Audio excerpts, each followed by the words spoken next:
I actually I bought another one of these yachting magazines because I don't. It's just fucking hilarious to me that this one's called Showboats, right?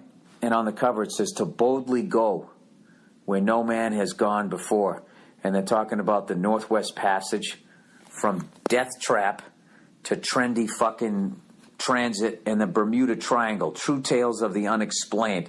So that was actually interesting as hell. But then, like, peppered in between the stories is like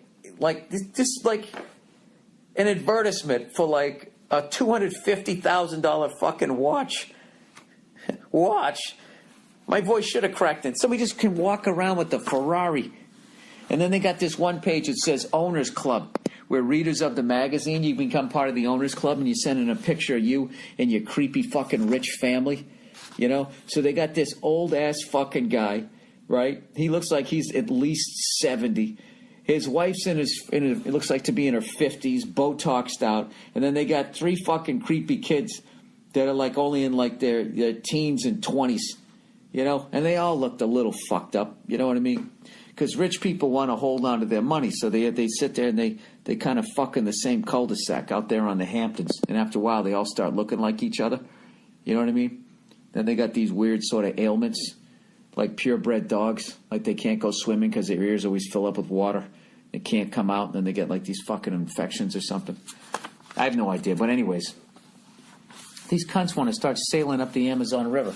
Do you know what I realized? There's no fucking way I'm going to be able to do the advertising because I'm too afraid to leave.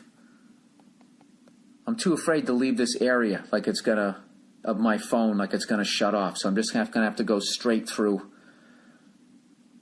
Like I said, dude, if you guys are actually hearing this, it's an absolute miracle. So anyways, these cunts want to fucking, sail their yachts up the Amazon River. Why would you want to do that? You know why? Because you're sick of going to these fucking eyes wide shut parties. And no matter where you took your yacht, there's some other cunt there going like, oh yeah, I've taken my boat there. And you want to have something new to talk about, right? You got a $250,000 watch. He's got a $260,000 watch. You feel bored.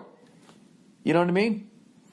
How are you going to get some 50-year-old Botox woman to come over and jump on your 80-year-old dick, and fuck you on your helipad on your boat? How the fuck are you going to do that? You got to take your boat where no other people go. So these cunts are going to go up the Amazon River, right? And, this pristine area. You got people living up there where, how people used to live hundreds of thousands of fucking years ago, whatever the fuck it is. I don't know. But you know what's cool is there's pirates up and down that thing. So at some point, one of these rich cunts is going to get killed. I guarantee you. And I don't even give a fuck if they can't, board the boat. At some point, someone's going to be like, well, fuck it then. I'll just climb up a tree and I'll shoot one of these fucking darts at them or whatever they do. Aren't there some cannibalistic fucking tribes out there? How great would that be? How great would the fucking meat be? Those rich people, they must be like veal. After all these fucking years of fighting other tribes, these guys are fucking, climbing trees and running through the forest. They're fucking athletes. They're tough, right? You know what I'm saying?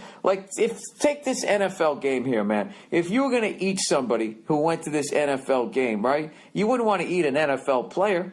I'm saying if your plane crashed, you had to fucking do it. You're on the team flight, right? You don't want to eat an NFL player. I mean, that guy's fucking shredded. You know what I mean? Maybe a lineman. That'd be eating like a fucking ribeye. Nice and marbled. Find a good cut of meat. His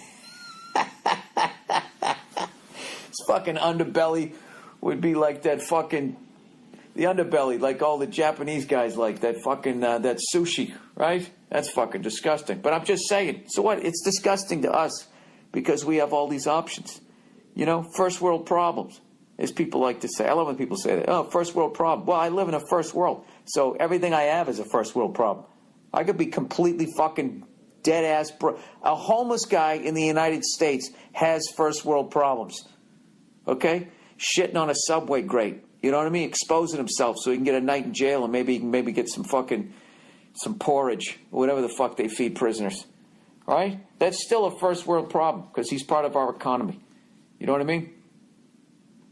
You know what's funny? If somebody lives in a third world, can't get a girlfriend, is that a third world problem? It's still a third world problem. He's in a third world, and no one will suck his dick. Right? I need some clarification on this. Anyways, what the fuck was I talking about? Okay, so you got these fucking tribes or whatever, these people that, you know, they got one pair of shorts their whole life. You know what I mean? Their environmental footprint, their carbon footprint is basically nothing. You know? And now here come these rich cunts up the river. And I'm calling it right now. For the first time in the history of the world, a billionaire is going to get eaten. They're going to shrink down his fucking head. You know? I don't know what the fuck's going to happen. His watch will end up at the bottom of the fucking Amazon. It really is. Actually, you know something? There's a lot about...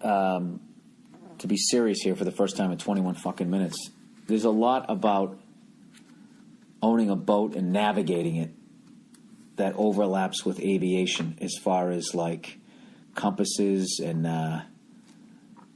magnetic deviation and variation and dead reckoning, and then also that sinking fucking feeling that you just killed yourself when something out of the ordinary happens, when a light comes on or something like that. There's no way, unless you fly or you own a boat and you leave where you can't see land, there's no way to describe that fucking nauseating feeling of, oh fuck, am I that guy?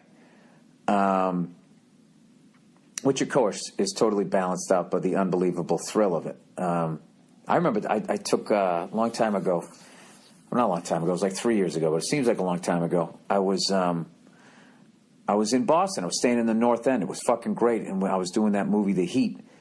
And my wife came to town. And so I wanted to take her out. And they had these water taxis.